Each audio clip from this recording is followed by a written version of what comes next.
science-based targets for optimal protein consumption. In other words, how much of protein you are required to eat on a daily basis so that your body functions properly.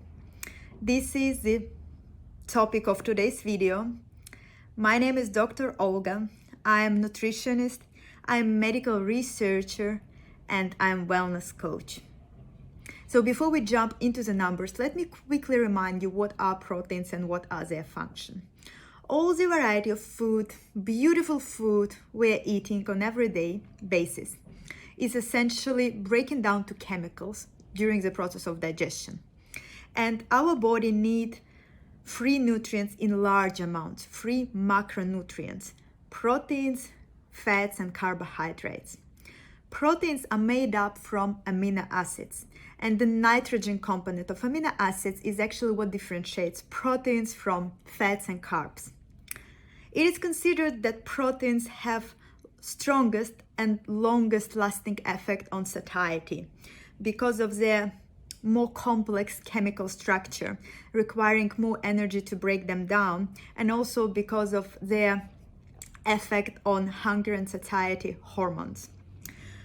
So you maybe heard that proteins are building blocks of life. Why do we say so? Because proteins help us to build muscles, to repair muscle, to actually repair any tissue. And not only that, they also help us in hormone production. Some hormones are produced from cholesterol, which are fats, and some are made up from proteins, which are often referred as peptides.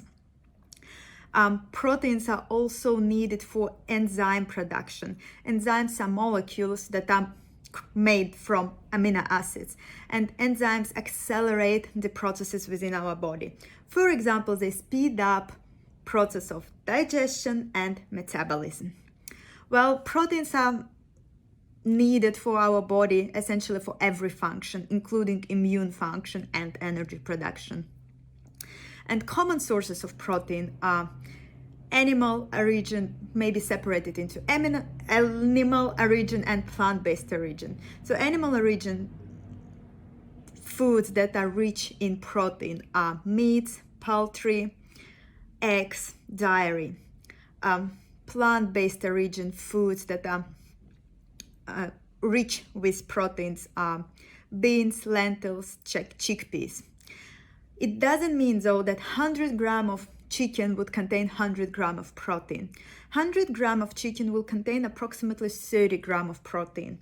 For comparison, a glass of milk will contain approximately 10 grams of protein, and 100 grams of beans will contain around 7 grams of protein. So how much of proteins you are supposed to eat for your body to function properly?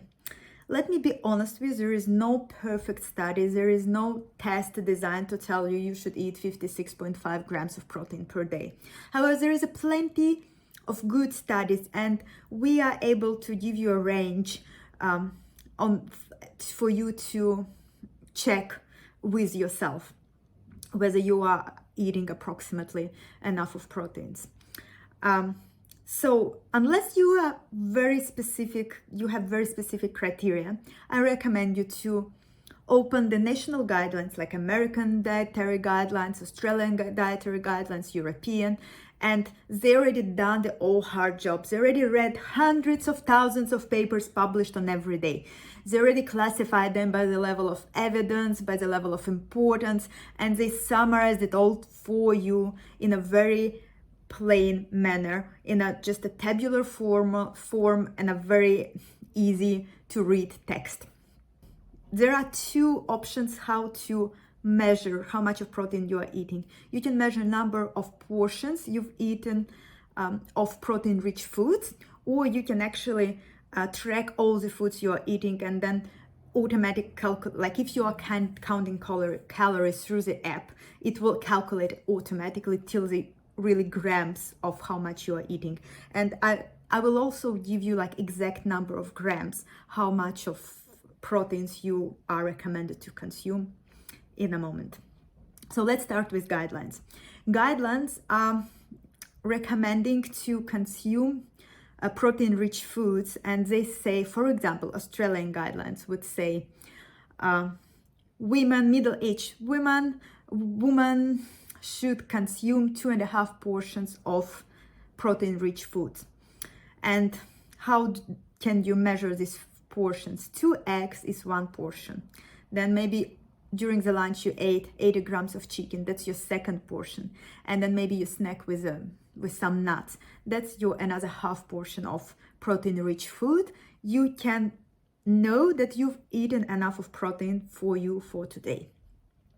If you know your energy requirements, say you are required to consume 2,000 of calories per day, then American guidelines are a little bit more detailed. They would say that you need to, you are recommended to consume 5.5 portions of protein-rich foods. These portions are different from Australian guidelines, and they have the tabular, they explain what are their portions.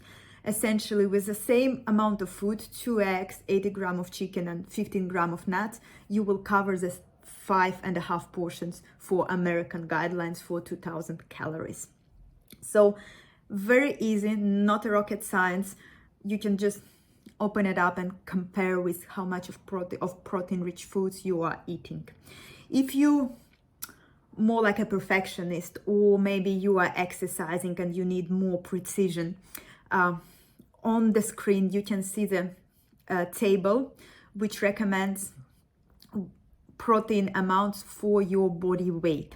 And this paper comes from 2013, and we nutritionists, like professionals who are doing it for job, use this table as a gold standard in our practice. So what essentially it is saying that minimum you should consume 0.8 gram of protein per body weight, per body kg per day. That means if your weight is 70 kg, 56 grams of protein per day is your minimum.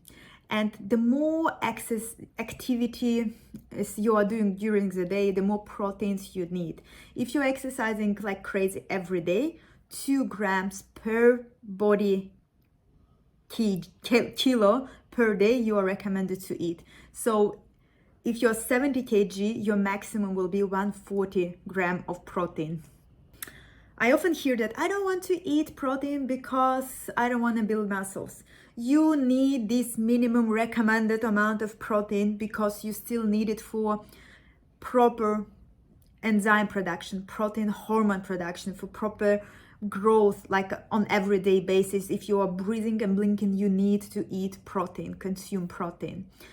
And I promise you, you will not build up muscles especially if you're not exercising. You need stimulus to build muscles. If you're eating high protein diet and not exercising, you will not build muscles. If you're eating a lot of proteins, more than your energy requirements, energy from protein, same as an energy from fats or carbs, it will be stored as a fat. The amino acids, however, will be broken down by liver and excreted by kidneys. Amino acids will not be stored.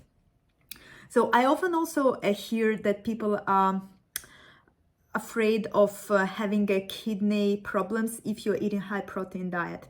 The safety has been confirmed. Safety in people with no prior history of kidney disease and with healthy kidneys. For these people, eating high protein diet has been shown as safe. The benefits, however, are very limited. Eating more than these 2 grams of protein per body kilo is essentially quite useless, as I mentioned before. What else? Like often also I hear that you need to eat protein shake or like protein rich food, maybe like 30 minutes or 2 hours, whatever, after your exercise, after your resistance training. Yes, it will not harm. It will help you with muscle recovery. However, your protein needs are elevated anyway in 24 to 48 hours. So just dosing your protein every 3-4 hours throughout the day is actually what's recommended.